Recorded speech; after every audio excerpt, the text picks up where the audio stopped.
Are we nosed by the negative attitude towards the wealthy and thus resist pursuing financial liberation?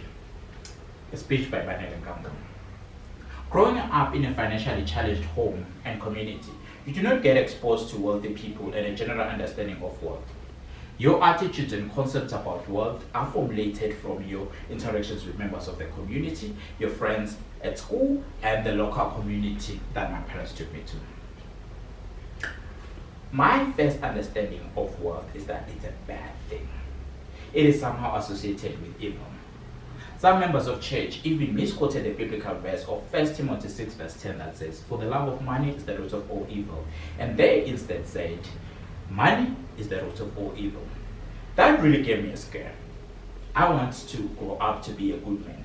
And I want to stay as far away from evil as possible. Exposure to such kills one's aspiration to acquire wealth. So I was determined that I do not want to get rich at any point. I only would like to learn towards developing skills from a job which would only enable me to earn enough to support my family. Having the opportunity to study at a UWC where I got to be exposed to a plethora of students from vast economic backgrounds slowly started shifting my attitudes and understanding of wealthy people. In college, my exposure and understanding continued to shift. What I wasn't aware of is that my attitudes that was shifting has a direct impact on my relationship with money. My biggest shift and complete change was in 2018, where I attended a class, Understanding Your Finances, offered by Pottersville Church. At that point, I was drowning in debts because I lacked financial literacy. I learned that God does want us to be wealthy, and it is not the money that makes one evil, but a deep love of money. It was then that I decided I want to be wealthy and be able to leave wealth to at least 4 generations of my family. I started educating myself on wealth. I fundamentally wanted to understand why there's this negativity towards the wealthy and how it impacts the poor. In an article from Journal of Financial Planning by Banele Nkambule, he wrote the following. In 2009, in the midst of the Great Recession, the New York Times Wealth Matters columnist Paul Sullivan wrote a column describing how the wealthiest people in America were not immune to the financial anxiety impacting everyone else. Readers flooded his inbox. Their responses were surprisingly vitriolic. Not only did readers lack empathy for the affluent, they were outraged at Sullivan for caring. In a book titled "Is Your Thinking Keeping You Poor" by Douglas Kruger, he explains that generally we do get to choose how we think. This was after he shared a Facebook post on an accident between a brand new Apple Red Ferrari, California, and a VW Golf. With the comments, "Moment of silence for the mighty have fallen," referring to the Ferrari. The comments from the post heaped hatred upon the Ferrari driver.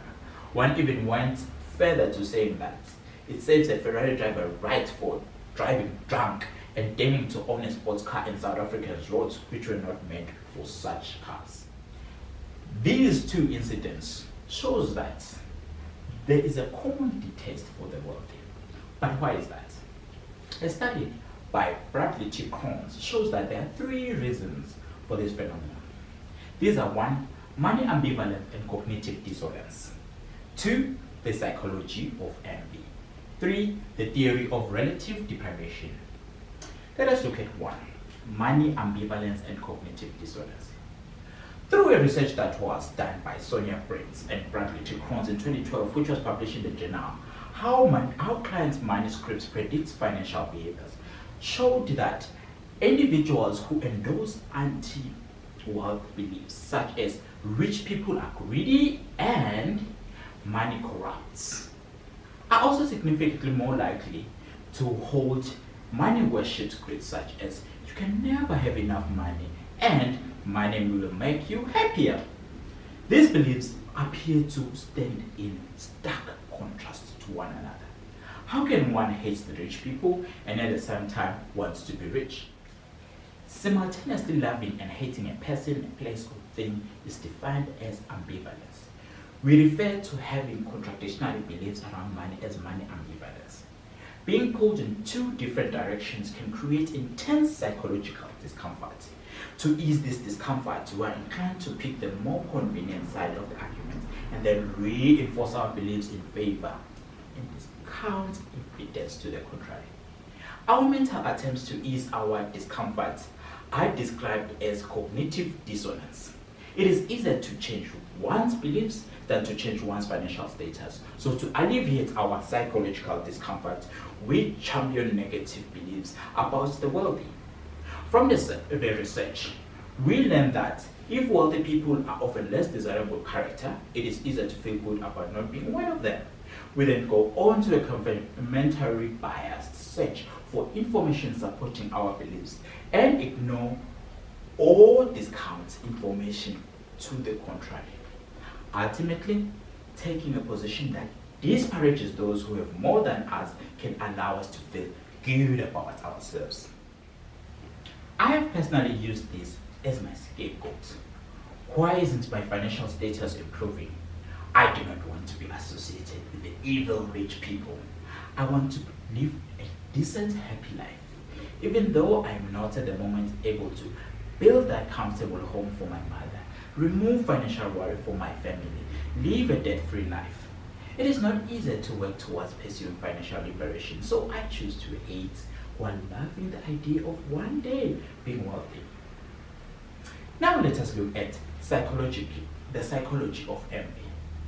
Envy is an unpleasant, often painful emotion characterized by the feeling of inferiority, hostility, and resentment produced by the awareness of another person or group of people who enjoy a desired position, attribute, or quality of being, according to the 2007 paper by Richard Smith and Sam Harkin, which was entitled Comprehending Envy and was published in the Psychological Bulletin. When we feel envious, we resent that the target of our envy has the access to something we don't. Our envy intensifies the more closely that the desired attribute is connected to our self-worth. At our core, when we feel envy, we feel inferior. Envy is also rooted in a sense of injustice. Not only did we resent the person we envy, we believe that the target of our envy is not deserving of their advantage. Interestingly, our negative feeling tends to grow in intensity when those individuals share one or more of our attributes. As such, if we are a male financial planner, we are more likely to envy a more successful male financial planner. And if we grow up poor, we are more likely to envy someone who is more successful than us, but they are also coming from humble beginnings.